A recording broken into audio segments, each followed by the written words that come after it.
and welcome back to another episode of Catch That, where we talk to people who are involved in the music business and break down albums and eras and just get right into it with the music. I am naturally Elise, and that is my bro, JR. And today we are welcoming back Catch That veteran. League appearances. Yeah. He's on his three-peat.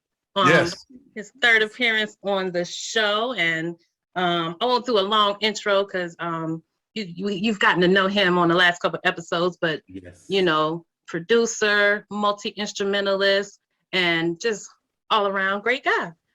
So appreciate today, JR, tell him what we're going to be talking about and why. We want to talk about it, and then we'll get into why he chose the record. Yeah, so of course it was like, what are we gonna do with this one? This is his third one. Where we going with it? So we was like, yo, let's just ask him like groups. And we was like, well, let's ask him what groups he wanted to pick. And he was like, all right, cool. So he picked my favorite group of all time, the OJs. So I was like, okay, great. So we was like, well, which album is he gonna pick? And I said, okay, he got a lot to choose from. Where is Zoe gonna go with this? Like, where you gonna go? And also we chose him because on Catch That, we haven't talked about any Gamble and Huff or Philadelphia Records albums. So keep going. I'm sorry. Right. Nah. And he was like, all right. So then he picked So Full of Love by the OJs. So we about to get into this conversation, how where he was when he first heard it, how he enjoyed it, how it inspired him, all that good stuff. We just gonna get to chatting, you know what I mean, and talk some stuff. You know, I got a lot to say, but watch it. So Zoe, when you first, first of all, why did you even pick this album and the OJs and all that good stuff? Like you said, we haven't talked Gamble and Huff yet. And Gamble and Huff's catalog is so deep and on so many different artists, so I even had to just be careful what artists to even what direction go in. I figured the OJs because the OJs just had when I think of Philly International, the first group or artist that comes to mind is the OJs. Glory. You know, when I see that yellow label on a record, like the first thing I think about is the OJs. Period. That's it. You know, that's all. So, you know, I was like, let me do the OJs. We talked about it off cam, like, you know, I was going to do Ship Ahoy, but I figured that was like, album, so. Yeah, like I figured that was like just too common. Like, you know, that's true. Someone's gonna pick something, it would probably be that one. So I was like, let me pick something else. So I chose So Full of Love just because, you know, at heart, I'm a hip hop head. You know, my parents raised me on jazz and R&B. You know, that's what I was raised on. Hip hop is kind of what shaped my taste. Whether it was just, you know, the hard drums or in this case, you know, going to find samples, which, you know, anybody who's a head like that or anybody who's a producer or DJ will tell you, you know, the instant gratification that you get when you find samples, whether you stumble upon it or, you know, you actually, you know, check the liner notes and, you know, when you have to clear samples, you got to put the credits in there. And I think now, you know, they're actually in the writing credits as well. So, you know, so I'm opening stuff up and I'm like, oh, Cry Together. Oh, Brandy. Oh, you know what I mean? So, and you know, you look and it's like, oh, damn, it's all on the same album. So So Full of Love has a close connection with a lot of hip hop records. And so that's kind of why I chose it. And it's in my birth year, 1978 was released. So, you know, why not? That was, I love the intro of all this, but I was a little upset, like I told you before. Watch it, look. Let's talk about it. Let's talk about it. I was a little upset, right? Because, of course, when you say the OJ, like you said, but I figured maybe Zoe will go to the message in the music, or maybe. And I love it. Like that might be my favorite OJ joint for real. It's my favorite. Oh, that's your favorite too, Elise? Yeah, so I thought maybe he'll go there. But he was like So Full of Love, which I ain't mad at because it's a great album. But the one before it, I was like, that album was please don't show it, please. Please. I call it the Orange album. And they look like they're in anticipation of us picking that album too on the cover. The bag is the window. That. Like yo, like this awful, yo. Like it did that long ass title. Traveling at the Speed of Thought. I actually thought the title was dope. The title is dope. That's it. Because it was just like, y'all just came off Message in Our Music. They just came off that amazing album, right? And then you go to this. Now, the album actually went gold. I said Gamble and Huff must have brought 500,000 copies. I don't care what nobody said, because there ain't nobody buying that album at all. It's only like 2 songs on that album I like, and they all slow songs. Because I bet you your parents still had it too, because my parents had it. Oh, I mean, you see, I got it. Mom. Yeah. So y'all had it. Yeah. So 2 out of 500,000. So Gamble and Huff brought the rest of them. Every time I go digging in dollar bins, I always see like 4 or 5 of those. Of course you will, because people gave it back. That's what they did. No, because it's only like 2 songs on the album that I like, because I think Gamble and Huff disco was really popping at that time. And they were really going into, and they were trying to kind of compete with all this disco stuff going on. And I'm like, y'all didn't have to. Like, you didn't have to do that. And then you realize then it was a whole different thing, because then you got Sammy Strain that was coming in because William Powell just died. So you bringing him in. So it's a lot of things that were going. So I was like, why would they even do that? Like, y'all didn't need that. So it was just like, why? Because the OJs was on fire from 72 to what? I don't know what the story was on that album, but was it maybe a label obligation? I don't know. To me, I think they were going very disco, because me and Elise was talking about before we came on, they was also doing the Jacksons Going Places. Right. And we all know how that album did too. That album didn't do that great either, because they had that disco flavor to it. And that's not what Gamble and Huff was about. They made songs that made us dance, but we didn't need that. And I think they did that, and they realized, yeah, we fucked up bad. And they did some course correction on. Like, look at the cover. Like, look at the cover, y'all. They look better on the cover. Like, they look pimped out. Like, not in a bad way, but they look smooth. You know what I'm saying? On that album cover, they look all happy and corny. Like, the hell? Like, that was what it called. That was what it called for. That was just like, you know what I mean? I was like, releasing music in 77 was similar to releasing music in like 88, to where it's like, if you're not doing something that sounds like Teddy or LA and Face, you're right, or Foster, Foster, like you're just gonna get out of here. Like you gotta ride the disco and the New Jack wave. You gotta get through it. You gotta get through it. Yeah. we talked about Shalimar, right? Now, if Shalimar would have did a picture like that, it'd have been like, okay, I get it. You know what I'm saying? Because they're a happy-go-lucky type of group. Right. The OJs ain't that. You know what I'm saying? So I was like, y'all just messed up the imaging, y'all. It was too light. It was all that. And I said that was the last time that, because y'all know the OJs always had a song on the album, and they titled it the album, like Message in Our Music, Backstab, and Ship Ahoy. After they did that long-ass title, that's why when you get to So Full of Love, there ain't no song, No Full of Love on there. There's no song with that title. They just revamped everything. It was like, no, we need to revamp this because it was a mess. We need to get back on even the cover art went back to, the dark headshots. You know what I'm saying? Like, you know what I'm saying? Yeah. Like, even when you look at the family reunion cover, it was light, but it still had that dark thing to it. Yeah. That mess, I was like, thank you. So when they came out with this album, I was like, we're back again. We're back. Yes. And come on, off the first song, they saying sing our heart out. They ain't had no choice because I don't know what they were doing on that one. But this one here, they came in singing. You know what I mean? Man, your man Edward Levert, dog. Listen, that man was singing. That man was singing for his life through the entire album. Was he not? Was he not? Through the entire album.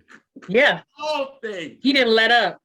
At all. He let Not no at foot. all. He let no feet off of necks. The whole album. He was probably like they Walter, sounded like there were some great performances on this album between. Yes, and he Paul. came in like he told Walter, like, look, son, we got to come in because we got to get the people what they want.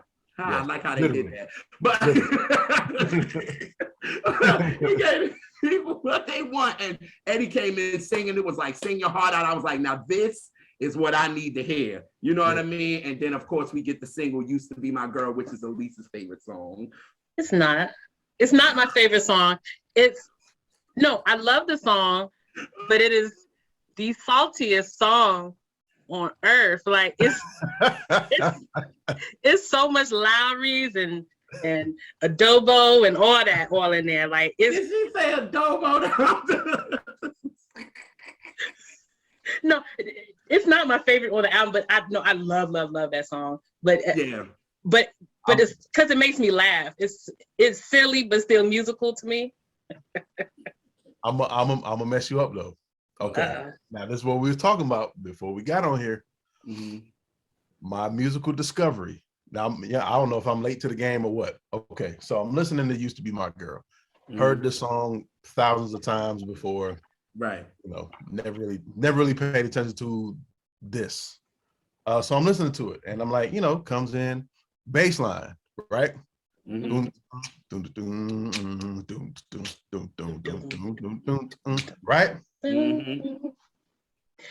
Chill.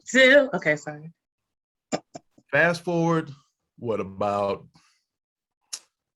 to 1983? Okay. And let's hear it for the boy, right? Dun, dun, dun, dun, dun, dun, dun, dun, dun, dun. Yeah. Oh shit. So I'm exactly. It's just that "Let's Hear It for the Boy" starts on the 2. It's the same, basically the same thing. It's a different key, but it's like it's the same melody for the most part. Yeah. Yo, you fucked me up just now. Wait a minute. I never thought about it. Yeah. I never thought about it until you said, and then y'all both started doing it. And I said, oh. Yep. And George Duke did that record. So George Duke is one of my favorite artists. Period. Yeah. Straight up. Yeah. So I don't know if it was something to where maybe he was listening to it and just giving a nod. It could have been anything. Like it came out. It took me 40 years to figure it out. So, but I mean, I'm listening, so I'm like, yo, that's the same type of joint. And it's funny because both of those songs are in the same lane of just happy, like real funny sounding songs, despite the subject matter. Yeah. JR, what song did I say you gotta play them in sequence? Oh my God. Because they're the same level of like it's Temptations. We talked to oh God. Treat Her Like a Lady. Like those songs just remind me of each other. And so I hear one, I want to hear the other. They're just in the same little. My mother used to run that song to death. Oh, they treat her like a man. They're my family. Oh God, when you hear that beginning of it, that's a family joint. They play that like you seen all of like my grandma, because my grandma ain't have no rhythm. God bless her, love her to death. But, and she would hear that, and she would just. I'm looking at her foot, and it'll start tapping. I'm like, Grandma, don't you get up. You ain't gonna make us look crazy now. Just sit down in your seat and just do a little. And that was kind of the joint that brought them back. Yeah. The cigarette that she smoked. Okay. Yeah, it was rough going for the Temptations in them 70s and 80s. Outside of like standing on the top, which was still cool, but like it was rough going for a second. Yeah, it was, because then it was like after Norman Whitfield stopped working with him and he got his own stuff. Then they went to Atlantic and they didn't know what to do with him. So it was just like, We need to just go back home. And then a couple of those albums wasn't great until they got to that one. And it was like, oh, okay, we like this. I will say in that time period, Firefly off of Song for You is like my favorite. I love that joint. I love Firefly. Yo, you fucked me up twice today. Come on, Zal. Firefly is crazy. Isn't it? Oh my God, nobody talks about that. Yes. I love that record. I love that record. Ooh, I love that record. Yeah. Oh my God. That's another one my mom used to play. She used to play that all the time too. Yeah. Oh man. So then of course we get to Cry Together. I think that's where everybody go to on this album, hands down. Like, even though Used to Be My Girl is kind of like the single, but I think everybody goes to Cry Together because that's Cry Together is a like. And what's funny, okay, this is what's funny. Okay. The cats who have sampled Cry Together have sampled it for the most murderous hip hop shit of all time. Like, it's everybody's dying. Like, niggas is crying together because we're a family and niggas done died. Like, that's what it is in hip hop. It's like they cried together because they had a funeral. They had a funeral. Like the AZ joint, the AZ is more money, more murder, more homicide. Right? Yeah. You got Slick Rick's Kill Niggas. Yeah. Which was crazy. Like Clark Kent went nuts on that shit. Yes. Then you got freaking Wu-Tang use it for the projects. Yes, the projects. Yeah. Like we all crying. We all crying. All sad. Like, I'm like, you know what I mean? Like, I knew Dipset when they use it for real niggas. I knew it. I was like, you know, these niggas, I was like, all right, it makes sense with them. But I'm like, you know what I'm saying? Then Ja used it for I Cry. Like, I'm like, y'all, they talking about let's be together, let's cry together. Y'all motherfuckers want to talk about we dying out here. Like, let's die together. Said we died together. We die together. And then Cry Together don't even start for real until like a minute 10 in. Don't it? Like Walter is starting it off and freaking Eddie is just talking. Yeah, we gonna rap. We gonna rap first. We gonna rap to you for a second, like. And y'all know I love a song that come in talking. That's my thing. I like that. Yes. Like when we talk to you. Philly international artists like to talk on a song. Don't they? I mean, shoot. I love it. And then once that hook comes in, like it goes up, and you get Eddie squalling, and and it comes right back down. Right, because Walter's so smooth. Woman, like he's so smooth, and then Eddie's just talking. And then he just come out of nowhere. Yeah, it's all smooth, and it's just like that. Okay, Eddie. He done talk to you, and I'm scared the shit out you real quick. But they're the perfect yin and yang vocalists. Perfect. Oh God, I say that all the time. Like I call them two like the dynamic duo for real, because vocally, what Gamble and Huff did with those two and made it work. You know what I mean? Because before they got to them, they was with other people, and it was 5 of them, then it turned to 3, and it went back to 5. So finally, when they got to Gamble and Huff, and that's what me and Elise said, they know how to work with strong voices. Like you had Teddy P, you had, you know what I'm saying? You had the dude from the Intruders, you had Eddie Levert, like you had all these strong voices, and they knew how to work it. Yeah, and the strong female voices too. Because that's the Patties and Phyllis, and I mean, you just want to talk about it, the Jones Girl, that's power in a different way. Like, and it's tough, man, because like you think of a lot of singers even now that are powerful singers, and it's like, sometimes the jams be there, sometimes it don't. So it's like when you get somebody and you're able to really produce them to utilize their voices, their powerful voices over, something that sounds like Cry Together, like that is a talent. Yeah, Eddie take you to a revival all the time, and sometimes it might be too much for some people. So if for Gamble and Huff to really know how to be like, all right, you know what, we're gonna let Walter start this off. Mhm. And then we're gonna let you talk, Eddie. So they know you there. We don't want you to just come out of nowhere. We want them to know you there. And then Sammy, we just gonna let you do ooh and ooh and ooh and ooh. And that's about it. Which was basically the breakdown. That was Yeah, basically the like, breakdown. we gonna And let when you it's time to get take that. it there, Eddie come back in and we gonna take it there. Yeah, you know what I'm saying? So yeah, Cry Together. I feel like when you talk about the So Full of Love album, everybody goes to that. I'm like, because it'd be funny because I was talking to somebody on the timeline a couple of weeks ago, and I was like, we was talking about this album, and they was like, yo, you know what the best song is and the best single off that album? And I'm thinking, oh, they're gonna say, you know what I'm saying? They're gonna say, you know, Used to Be My Girl, because that's the big record. They like, no, Cry Together. I was like, you know, Used to Be My Girl was the single off the album. Oh, it was? Nigga, like for real, like.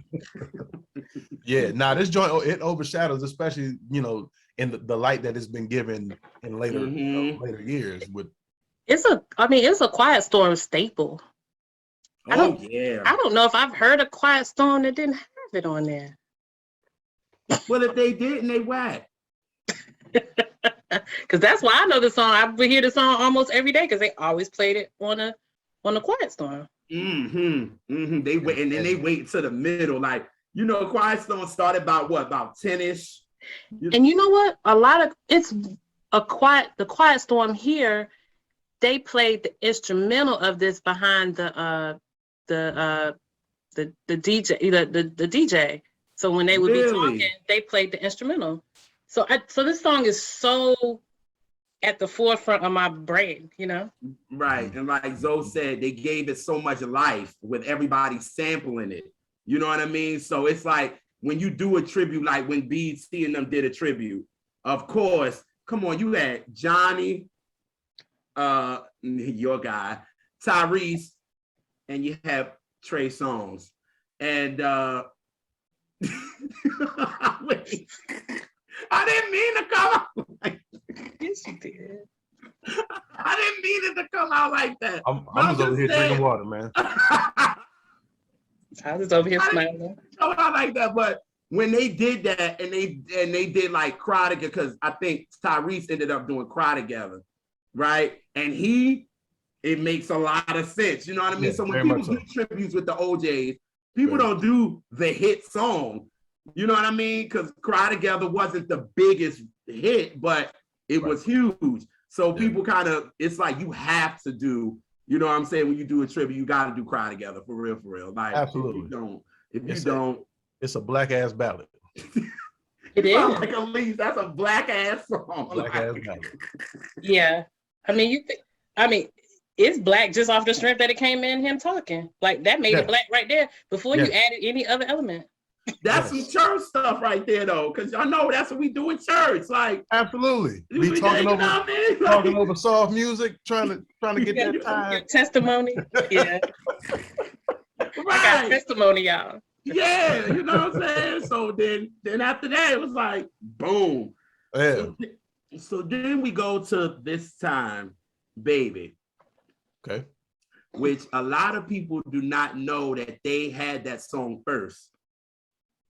A lot of people don't know that. Everybody think Jackie Moore had it because it was her hit. And nobody know that it got to the OJs first.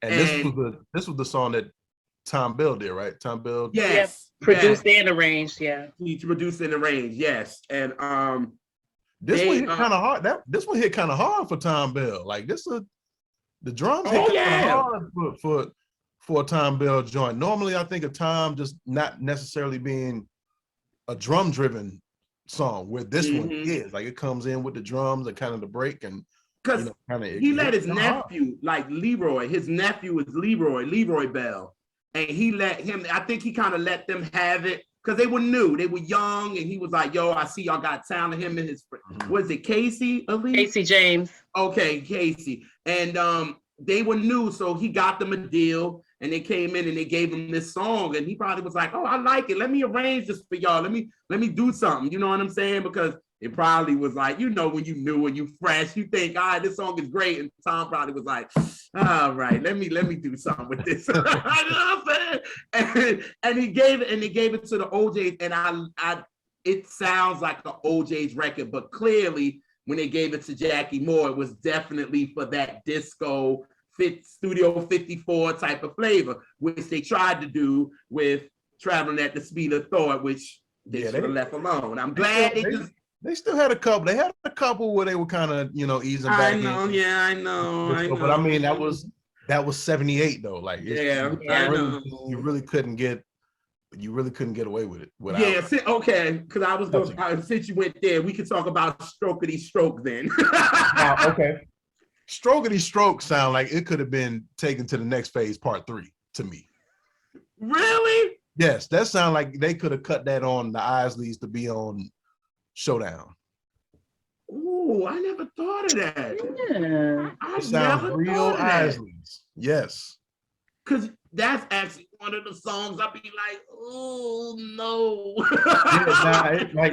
It's an interesting song. And I know Bunny Sigler did that one, right? Yes. Yeah, the late great. But it's like, you know, I don't really listen to it. I mean, I'm gonna be honest with you. I really don't. I don't either. It sounds very like it just that disco. I just didn't like it with the for them. Yeah, right. I didn't like it for them. Like I really didn't. It was just like y'all, like no, like y'all can make us dance. Like it's cool. You know what I'm saying? Like you know what I mean? Y'all got plenty of stuff that had people on Soul Train, because we all know that the OJs was a staple on Soul Train. They performed every damn song. Yeah, it's the same way with like Isaac Hayes. Like when Isaac started doing disco stuff, it was like, come on, brother. Like, no, like what are you doing? And that Strokety Stroke, and I'm like, y'all ended the album with this? Like, why? Like, no. Like this is when the albums with the OJ started getting a little bit like I can't give it the straight through play. You know what I mean? Because before then, it was like, after all those albums, it's like, yo, I could play these joints straight through. Now, don't get me wrong. Some of them it may be 1 or 2 joints, you'd be like, all right, y'all could have left alone. But it was just like, that Traveling, and then this, it was just like, okay, I see what's going on here. But like Elise said, thank God you ain't picked nothing from the 80s. Thank you, though. I appreciate you. I mean, the 80s is sketchy for most like legacy artists. Yeah. And a lot of hip hop too. While we at. Yeah, why you want to keep? Yeah, you want to keep it 100. Yeah, full albums in the 80s. Like it was tough. You know what I mean? Like folks were still kind of trying to figure it out. Yeah. Especially the first half of the 80s. Yes. The second half is when people started coming in today. That's when Jam and Lewis started putting their neck on people. It was like, boy. We putting our neck on y'all. This is how you make stuff. Because before then, it was just like, ooh. It was spotty. Yeah. Very spotty. Jam and Lewis they showed us with Alexander O'Neal. They showed us with SOS Band. And they showed us with Janet. Yeah. This is how you make complete projects. Complete projects. Yeah. Yes. Yeah. Absolutely. Yes. So after this time, baby, we got Brandy. I mess with Brandy. And Brandy's another one heavily sampled Tupac.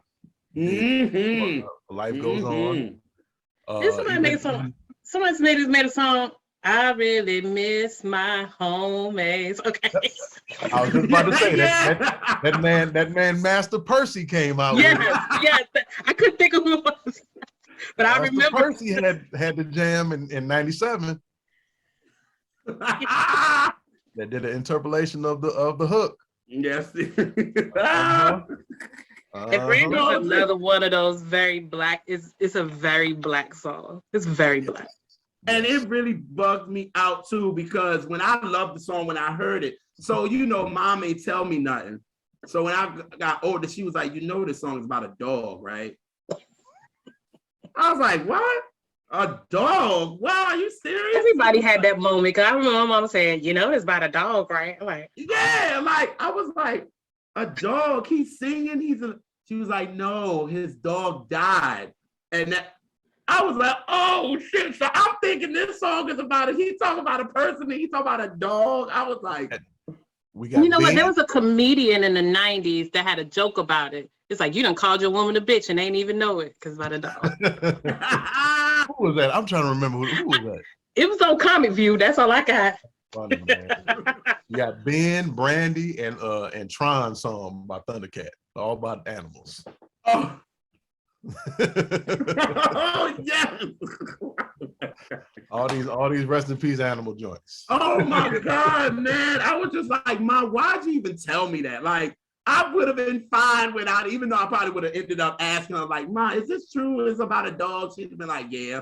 Like, you know what I mean? But I'm like, it's such a great song. Like, and Walter just, that's his record. You know what I mean? Like, that's where he gets his time to shine. You know what I mean? He probably like, we finally got a song that don't need Eddie and his dramatics. Great. And this is another Tom Bell production. And this one sounds like him. Like, yes. It sounds more like, you know, his stuff with stylistics and spinners, which Tom Bell is one of my favorite producers also. Shout out to our brother Sin, because he loves Tom Bell. And anytime we talk about him, because you know, when you talk about Philly, a lot of people don't talk about Tom Bell and Linda Creed. Everybody is all about, or they don't talk about McFadden or Whitehead. They don't talk about, you know what I'm saying, Bunny Singler. They don't talk about them. It's always about Gamble and Huff, even though they were some great songwriters, you know what I mean? And they never get mentioned. So you mentioned that, and then you mentioned the stylistics, and I know he's gonna be happy when he sees that. Like I literally grew up off of the Spinners. That's number two, Zoe. That's my number two group after the OJ.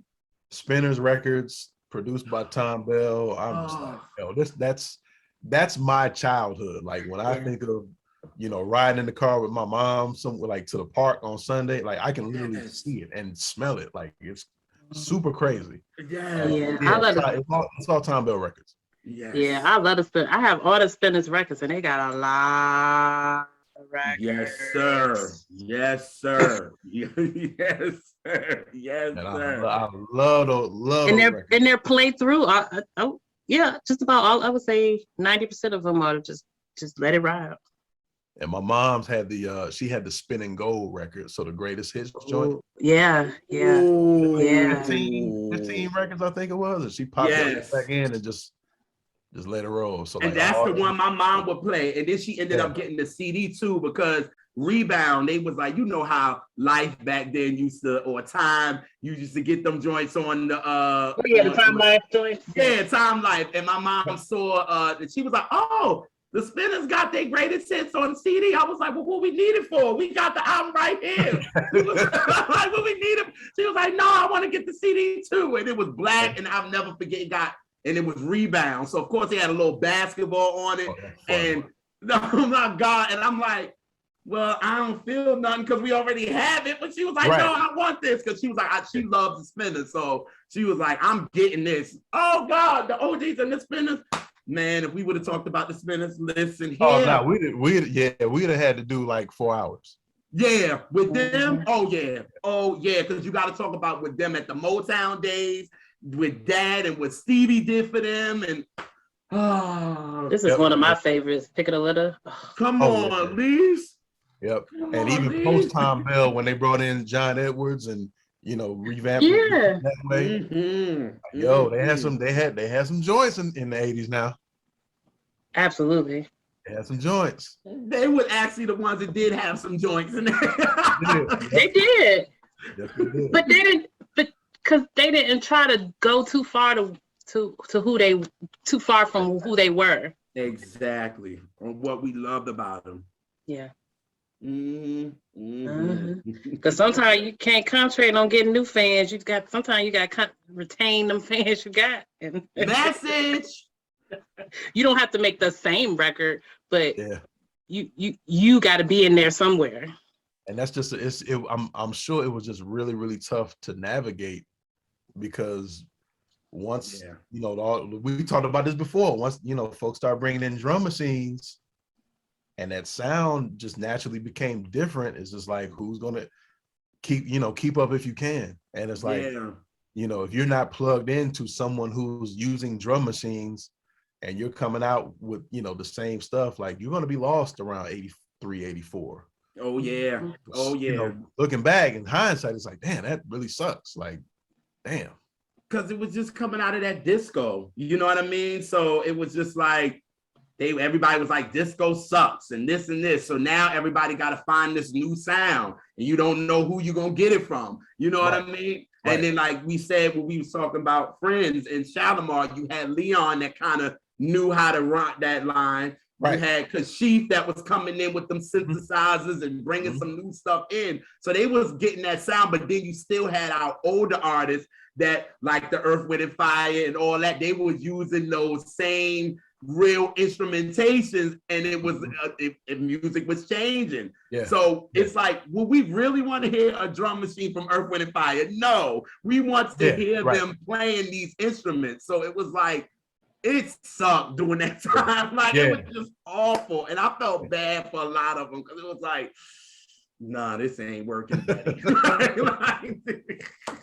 Yeah, that was a tough time to try to toe the line and keep your originality, but try to implement some new stuff, particularly when the new stuff is just so far left field from what you're doing. Like, I get it now. As a kid, you see it was like, damn, where did Earth, Wind and Fire go? Why do they sound like this? And I didn't get it, but looking back on it now, it's like, damn, I understand now. Oh, and like you said, it was so different because the other kind of evolution of music, you were bringing in new sounds, but it wasn't like so polar, opposite of it. It was more of a natural progression, but it was like in the 80s, it's like, over here, Even the progression from like Kashif, Jam and Lewis, Denzel Foster, Thomas McElroy, like even from that era and moving into New Jack Swing was natural because the drum machine sense, except New Jack is just more. I don't know. It's more not boxy, but like it's more locked. I don't know how to really describe that, but it still seemed more natural than disco boogie synths. Like it's like it was. Where do you go? Like I thought this shit was popping. It's not anymore. Damn. Right. So then, we go to my favorite song on the album. I think we all will agree to this. Help somebody. No, you skipped one. I did. One. You skipped my song. Take Me to the Stars. Oh, I forgot. That's the sleeper. That's the album. That's the sleeper on the album. It is. That's a bop. Yeah, Eddie did this one. It's a bop. Yes. And folks kind of sleep on Eddie as a producer now. They do. They do. He did my favorite Gene Carn joint. Talk about it. My Love Don't Come Easy. He did that joint, man. Man, come on, man. Yeah, man. People sleep on it. I mean, with all dramatics, come on, man. He can put it in the producing. Yes. He can put it in the songwriting. We know he gonna put it in the singing. Yes. Yes. But that is a sleeper. My bad. I missed it. I'm sorry, y'all. That's what, because remember I sent you. I said, Take Me to the Stars. I was like, that's kind of low key one of my favorites on the album. Like it's just come out of nowhere. It's like, oh, okay. Yeah, I like that. Yeah, no, that's the that's probably the best up tempo on that joint. That's absolutely. Absolutely. Oh yeah, and then you could tell, and then they were letting the guys be artists on there too, because Walter helped arrange this too. So it was like they were able to kind of be artists during this time. You know what I mean? Because before then, it was all Gamble, Huff, everybody. This is the songs you're going to get. You're going to sing it, make it yours, blah, blah, blah, blah. But now on these later albums, we started seeing a lot that was maybe produced by Eddie, or him and Walter might have wrote something together or something like that. You know what I mean? Because they probably I know Eddie and Walter probably was like, look, y'all over there working with the Jacksons, we can do some shit too. Like, you know what I'm saying? Let us write and do some production too. Like, we good on that. While the Jacksons were trying to do the same thing. Trying to break out. Yeah. You know what I'm saying? Like, that's when Michael became an artist. Yeah, no, absolutely. And ironically enough, on this album, I think Gamble and Huff only did the first three. Yep. Yes, sir. Yep, that's it. And the rest, I think Tom Bell did 2, and then Eddie Walter and what's his name? Bunny Sigler. Bunny did the last one, but they had Yeah. another cat with them. The one that did Brandy was the one that wrote it was what's his name? Joseph Johnson or Jefferson and Charles Simmons, I think. And who else did they have on there? Dennis Williams. Dennis Williams. Dennis Williams. That's right. That's right. Yeah. Dennis Williams was on Take Me to the Stars and Help. Okay. And Help. Yeah. Mm-hmm. Yeah. And then he did Help Me Somebody. Come on. Yes, indeed. Are we ready to talk about that? Yes, we are. Yeah, I love that record. I think that's my favorite song on the album, honestly. So yeah, mine too. Help Me Somebody Please is my favorite. Even when I was a kid and my parents had this album out and I would play it, this was the song that intrigued me the most. I think as a kid, I noticed progressions, chord progressions, but I noticed sounds first. And on this one, like everything just sounded fantastic and like just almost out of this world, particularly when they brought in the little synth part. I was like, what is that shit? I don't even know what that is. But like, yeah, the whole song, and then you hear it years later being sampled by Total. Yep.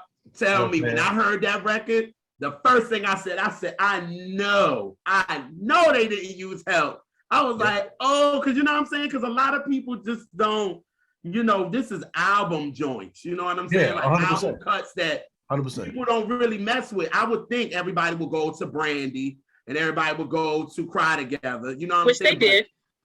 They did.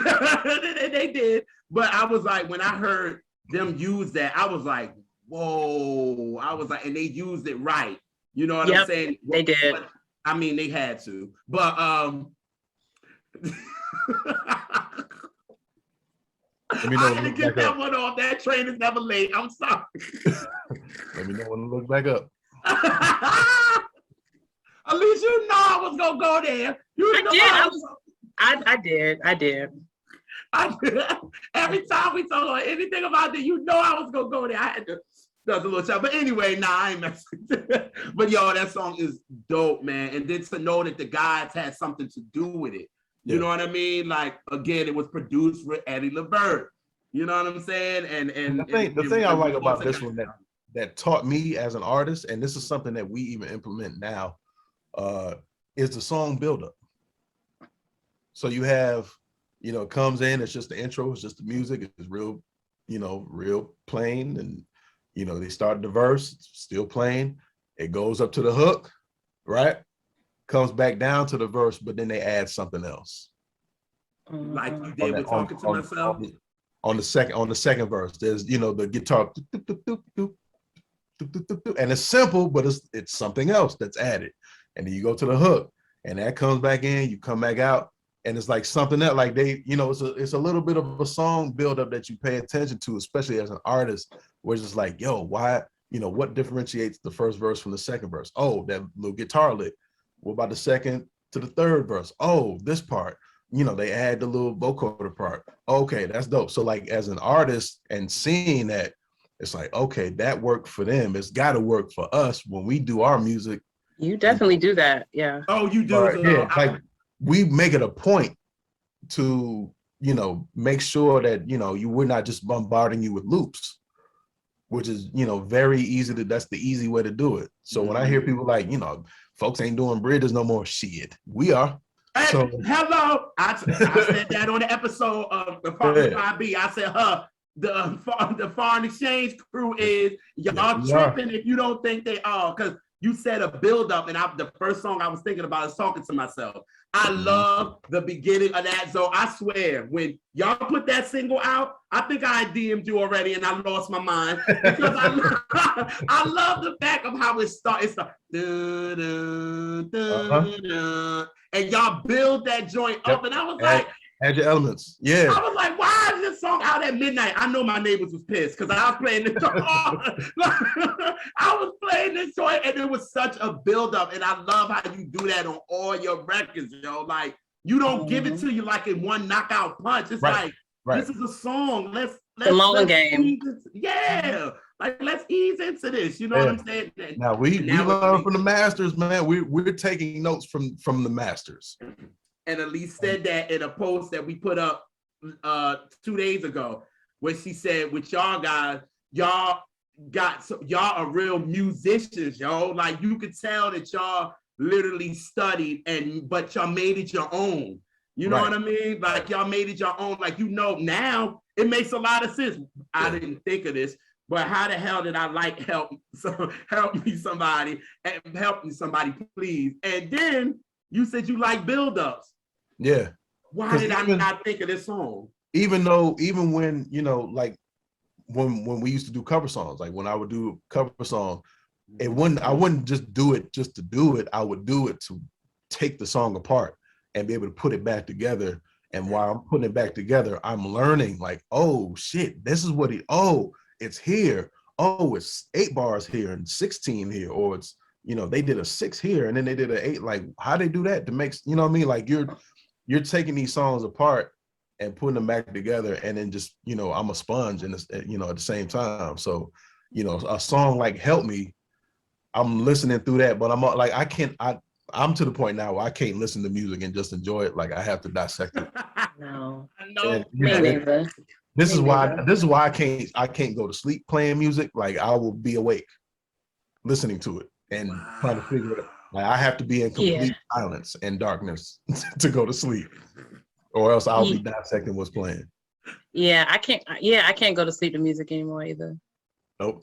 Because I'm like I said, I'm analyzing it and thinking about it.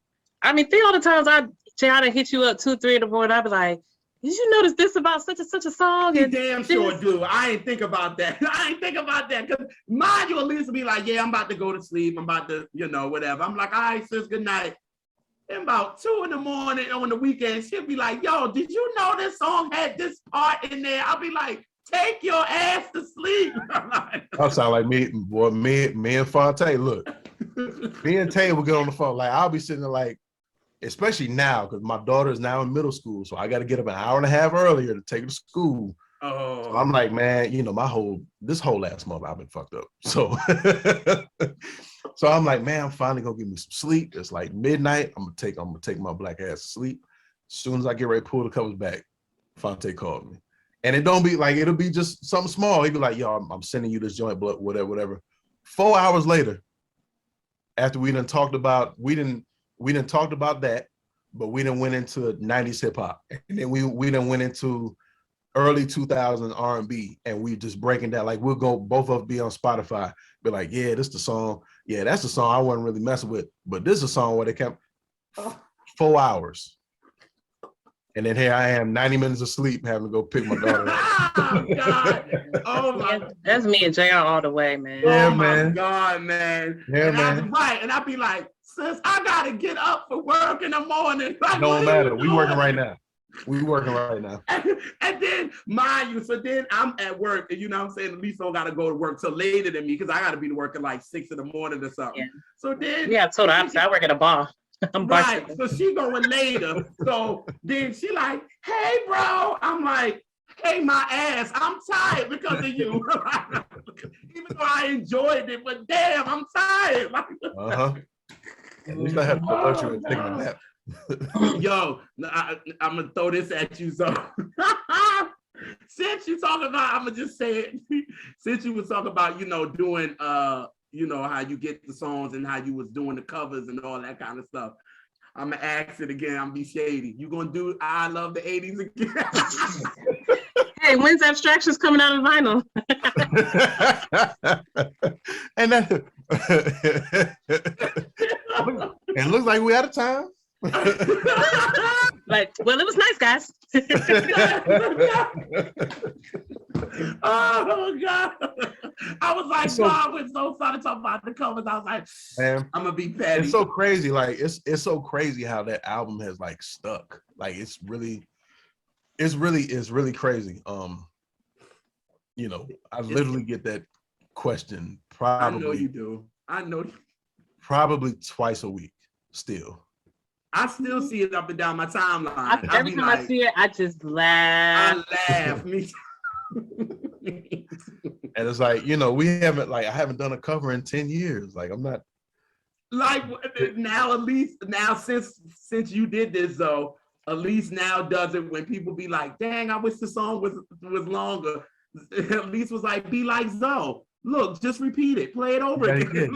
Yeah, you gotta hit that rewind button. I'm setting everybody down. Like, this is too short. Play it again. Play it again. Yeah, that's all you gotta do. That's all you gotta do. Because folks was doing that, you know, they was doing that with us with Blackout, for example, on Abstraction. And I was just like, yo, like, in the context of the album, we didn't want 3 to 4 minutes of Blackout. All you needed was a minute and a half to get you to the next song. Like, it's, if you have it in the context of the album, it's a bridge and it works. Trust me.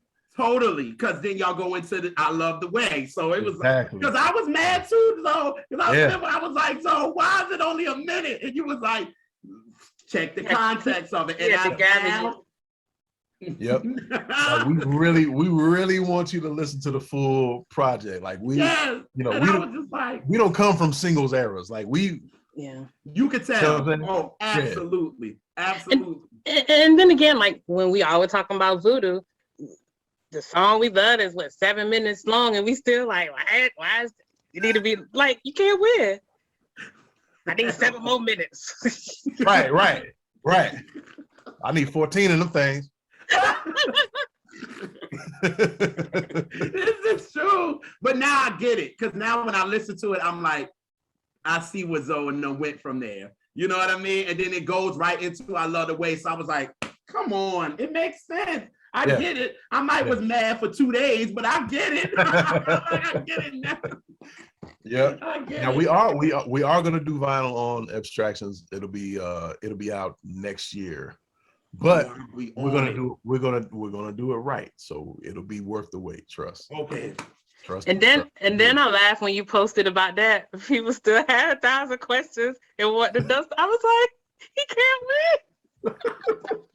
I said, I'm just gonna scroll past this because like but okay, look, I could post up the show, like, for example, the show on the 17th. I could post up, you know, me and Tall Black Guy, we're doing a show October 17th, doors at 5, show at 6. What time the show at? Yeah, oh yeah.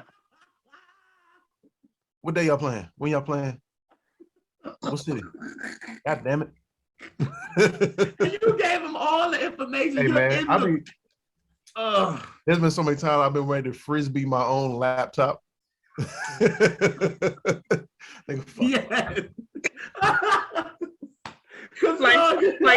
like Queen Latifah throwing the CDs out instead of bullshit. It's funny, man. It's so funny, man. It's but you know, it's a double-edged sword. Because I mean, you know, on the flip, you know, you can get somebody who's like, yo, man, your music changed my life. So it's like, if we're not interacting with our people, you know, we would never know that. You know what I mean? Yeah. So And hey, people might be asking you the same questions, but at least they talking to you and they care. That? They care. Right. You're right. Yeah. So, yep. Right about that. They could not be asking about shit. Okay. It could be crickets, you know? Right. It was like, dang, ain't nobody care. Okay, all right. I guess I'll go work this job. Oh shit. So with this though, is this your go-to album when it comes to the OJs? I think Ship Ahoy is. Oh, okay. But I think this one I wanted to talk about just to kind of bring out just the fact that it still connects with us today. Yeah. You know, I think that there's still a huge connection with this album and you know, 2021, like, it's still very, very relevant. It still sounds great. You know, even playing it on Spotify, I was like, yo, this shit sounds incredible. Like, you know, one thing Philly International is going to give you is, you know, it's gonna sound big and it's gonna be sonically incredible. Yeah. Like their reverbs and their warmth around, you know, their drums and just the instruments, and you know, you can tell a Philly International record from a mile away. Yeah, I can't think of one thin song in their discography. from none. anybody. There are none. It really isn't. No. It's No. lush. Yeah. Like even For the Love of Money. Like even now listening to For the Love of Money. It's so much going on in that song. Yeah, like it's songs that make me feel like that is like Car Wash. You know what I'm saying? Where it's like they're using these, I think it was like maybe like a flange or something on the shit, may have been on everything. Now I'm thinking about it. Definitely on the drums. Mm-hmm. Definitely on the drums where it sounds real stereo and real big. But like a Car Wash, Norman Whitfield stuff used to sound like that to me. Like just as a kid, like, yo, this shit sounds very interesting. Like every sound is in its right place, and this shit is just funky. Like, damn, it's funky and pretty at the same. Like, how you get funky and pretty at the same time? Yeah. Yes, that's what I'm saying. Like when you said For the Love of Money, you had Anthony Jackson on that bass, man. Like he coming in on the record, dum, dum, dum, dum, dum. Like, how do you play? To me, that is like, yo, that just suits you, like brings you right in, like, holy shit, like, yo. And then now you listen to it, it sounds good as it was when it came out in '73. Like, that's when you call some time on the shit. Like that song has lost nothing. Nothing. It aged so well, so well. Oh my God. Yeah. I never sick of hearing it. Anytime I hear it, I'm like, yeah. I'm not like, oh Lord, here we go. Movies and commercials, and it still doesn't get old. It doesn't. It doesn't at all. Y'all gonna make me listen to that after this. Watch. All right. So now we are at my favorite part of the show, and it's the word and song association. And we just going to name some different artists that are on Philly International, and you give us first song or thought that you have when you hear this artist's name. And we will start with Teddy Pendergrass. Power. Mm-hmm. He was singing from the bathroom. Yeah, that's the word I have for Teddy P. Like Teddy P was, he singing in the parking lot. Yeah. As my man Theodis Ely would say, he stood up in it when he was. my nigga Theodis Ely would say.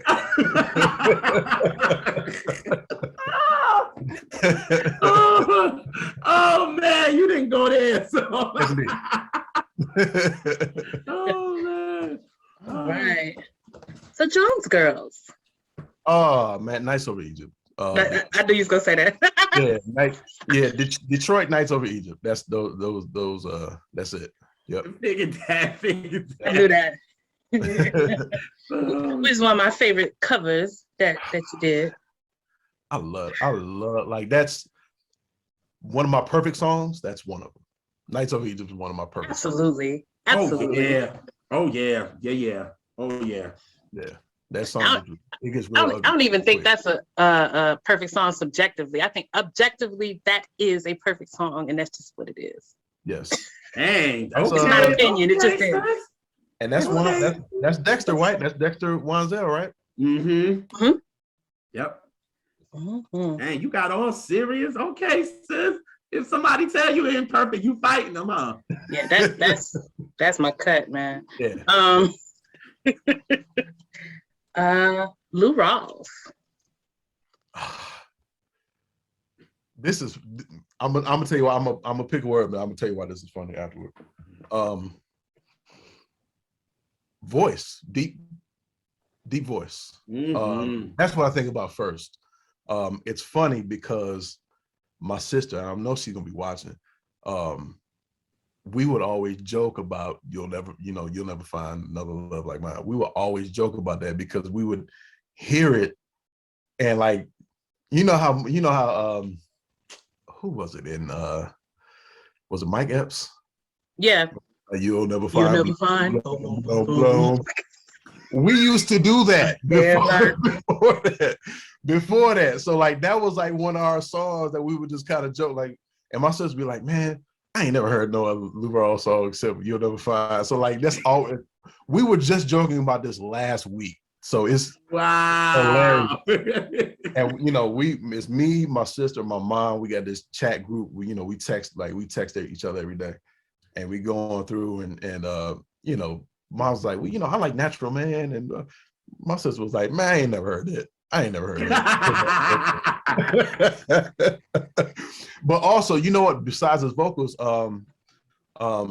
United Negro College Fund. That's what I associate with Lou Rawls too. Facts. Yeah.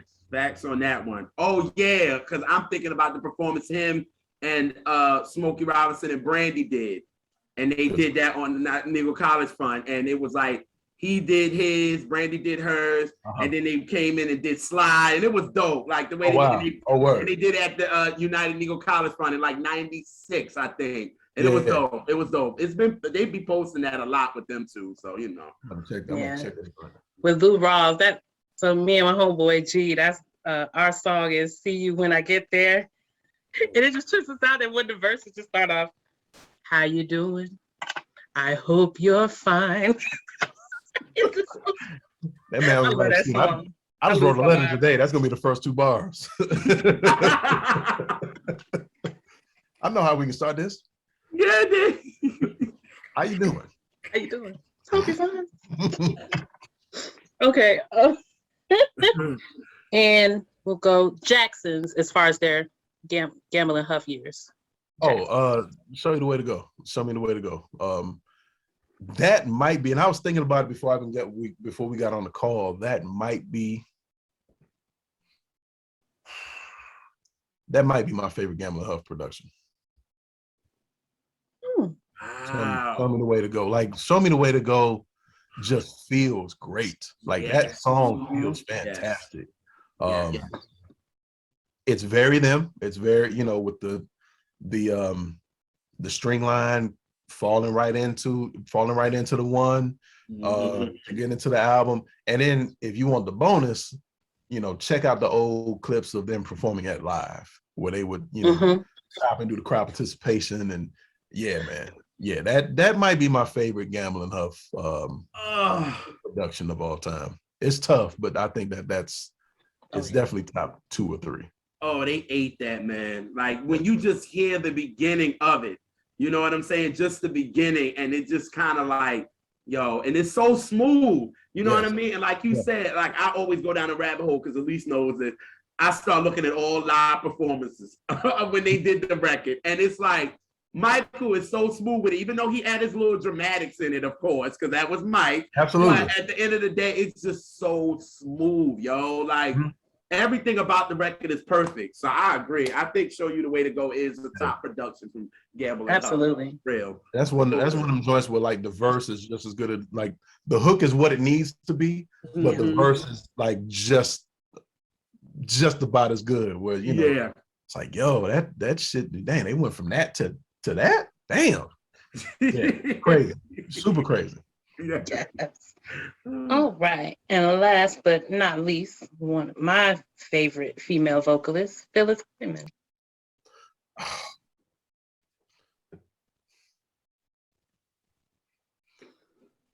Let me think, because my favorite Phyllis joint is not a Gamble and Huff joint. Yeah, mine too. I think with Phyllis, I think the word that comes to my mind is commanding. Ooh.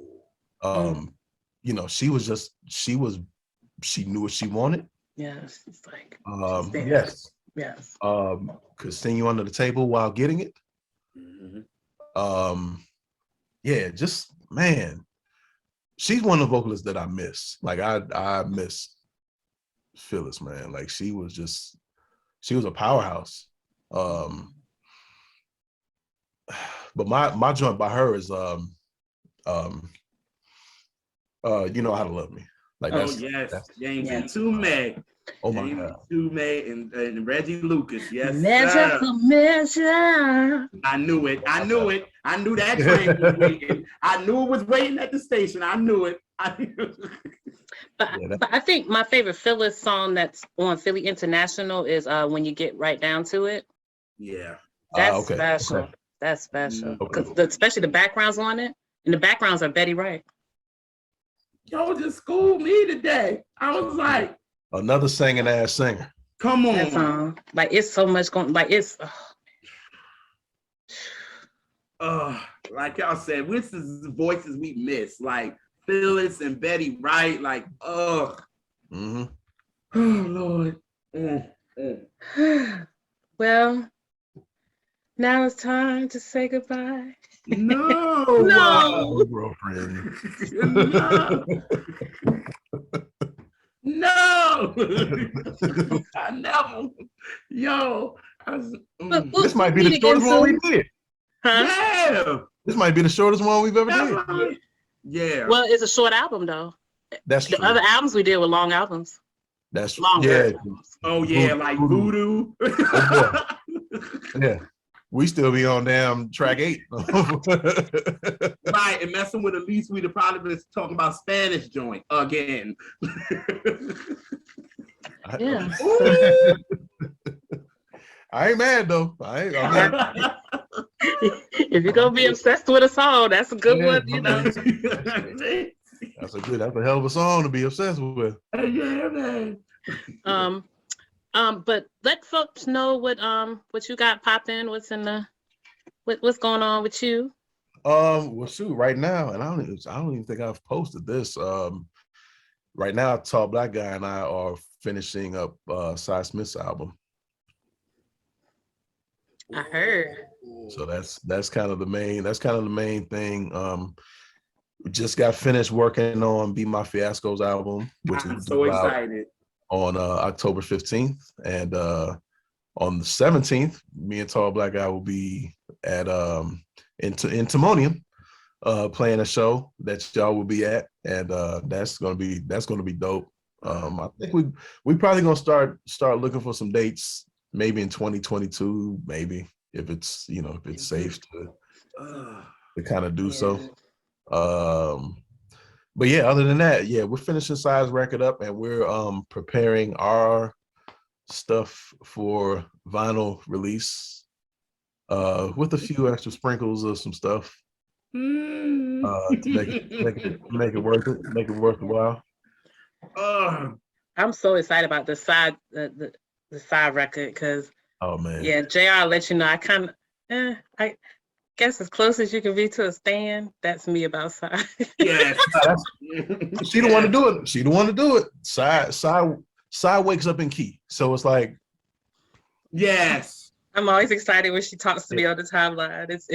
I'm like, oh, hey. Yeah, now Sai is she's pretty unfair, man. She's pretty unfair. And just when you think she ain't done singing your ass on the table, she'll sit down at the piano and play and sing and get at you that way.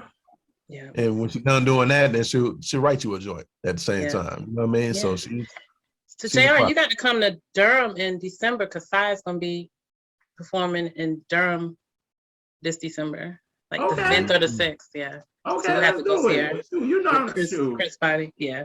I'm listen, I'm down with trying to see any part of the FE crew. I'm ready for real. Because I'm telling you, because Zoe, I swear I'm so hyped for Be My Fiasco because what y'all did with Caramel, you and Fonte, listen, that's the song of the summer. I told you that on my timeline. I was like, I was like, this is the song of the summer, yo. Like, it was I cannot stop playing it. Like, I literally was in my video, like when I did Current R&B Bangers. I was like, and Be My Fiasco. She was like, oh, thanks. I was like, yo, you don't know what this song is. Like, no, just wait till you see how we go into it. I'll say that. Oh Lord. Lord, Lord, and then it comes. Oh yeah, her album is coming out too. Yep. Oh, it come out 2 days before we even see you. Yep. Oh Lord, oh Lord. At least probably gonna have to breathe life into me then. Yeah, man. Nah, it's gonna be dope. I'm happy for Be My Fiasco. Yeah, me Bianca. too. I'm happy for Bianca, man. That's just gonna be getting ready to hit people over the head. Yeah, absolutely. Well, thank you for hanging out with us again, and we'll see you in a couple of weeks. And for sure. Yeah, hit me when y'all ready to do the 90s. Yeah. Oh, you already know. We got to think of an angle to come with you, though. I'll be ready. I'll be ready. Yes, and we thank all our viewers and supporters. It's been a beautiful, beautiful thing, and we've just been growing a whole lot, and it feels mighty, mighty good. So Yes, it does. we will catch y'all on the next episode of Catch That. Peace.